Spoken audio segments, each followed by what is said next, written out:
உங்கள் favourite TV ஷோக்களை இனி miss பண்ண தேவையில்லை. ZEE5 இல் முற்றிலும் இலவசமாக காணுங்கள், இங்கேயும் எப்பொழுதும். சேச்சே, அது ரொம்ப சீப்பா இருக்கும். வேற என்ன பண்ணலாம்? ஏதாவது பண்ணணுமே. டேய் சீனு, நீயா? நான் பயந்தே போயிட்டேன். என்னப்பா ரொம்ப நேரமா அப்படியே யோசிச்சுட்டு இருக்கிற மாதிரி தெரியுது. டேய், எல்லாம் உன் விஷயமா தாண்டா யோசிச்சுட்டு இருக்கேன். உன் லவ் மேட்ரை வீட்டுக்கு எப்படி சொல்லலான்னு நானும் பல விதமா யோசிக்கிறேன். என்னால அதுக்கு ஒரு விட கண்டுபிடிக்க முடியல. எந்த வித பிரச்சனையும் இல்லாம நீங்க சேரணும், அதான்டா என்னோட ஆசை. அப்பா, என்னதான் நீங்க தலைகீழா நின்று யோசிச்சாலும் பிரச்சனை இல்லாம அதை சொல்லவே முடியாது. அது அவ்வளவு சாதாரணமான விஷயமும் இல்லை. சூழ்நிலையெல்லாம் கொஞ்சம் சரியாகட்டும்னு வெயிட் பண்ணி தான் இதை ஓபன் பண்ண முடியும். இவனுக்கு இப்படி மூச்சரிக்க ஓடி வர்றான். ஐயா ஐயா, உங்களுக்கு ஒரு விஷயம் தெரியுமா? ஏண்டா, எனக்கு தெரியாத விஷயத்த சொல்றதுக்காக தானே இப்படி மூச்சரிக்க ஓடி வர்ற. இங்க வந்தும் உங்களுக்கு விஷயம் தெரியுமான்னு கேட்டா என்னடா அர்த்தம்? கண்ட்ரி ஃப்ரூட் விஷயத்த சொல்றான்.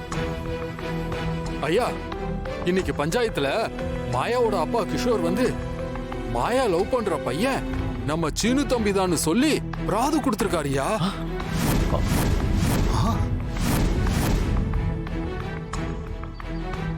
அப்புறம் என்னாச்சு? கொஞ்ச நேரத்துல ஒரே கலவரமாயிருச்சு. அப்புறம் நாளைக்கு சீனு தம்பியையும் மாயாவையும் நேர்ல கூப்பிட்டு விசாரிக்கிறதா சொல்லியிருக்காங்க. ஒருவேளை அவர் சொல்றது பொய்யா இருந்தா அவருக்கு 10 சவுக்கடின்னு சொல்லியிருக்காங்க. ஐயோ, என்ன ஃபியூச்சர் சம்பந்தி நம்மளை விட ரொம்ப ஃபாஸ்டா இருக்காரு. என்னப்பா அது பெரிய பூகம்பமே கிளம்பி இருக்கு. இல்லடா சீனு, அது வேற ஒண்ணும் இல்லல. இல்லைங்கய்யா, இதான் சொல்ல வந்தேன். சரி சரி, நீ போ. டேய், நாம எப்படி அந்த விஷயத்த சொல்றதுன்னு பார்த்தா அதுக்குள்ள ஃபியூச்சர் சம்பந்தியே முந்திக்கிட்டாரு. அப்பா, இது எவ்வளவு பெரிய பிரச்சனை ஆகும்னு தெரியாம சிரிச்சிட்டு இருக்கீங்க. டேய் சீனு, ஒரு விஷயத்தை நீ புரிஞ்சுக்கோ.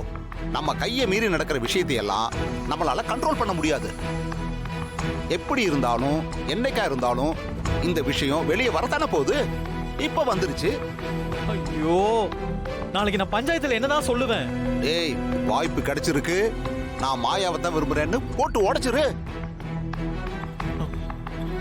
இந்த பார்ச்சினோ, என்ன நடந்தாலும் பாத்துக்கலாம்.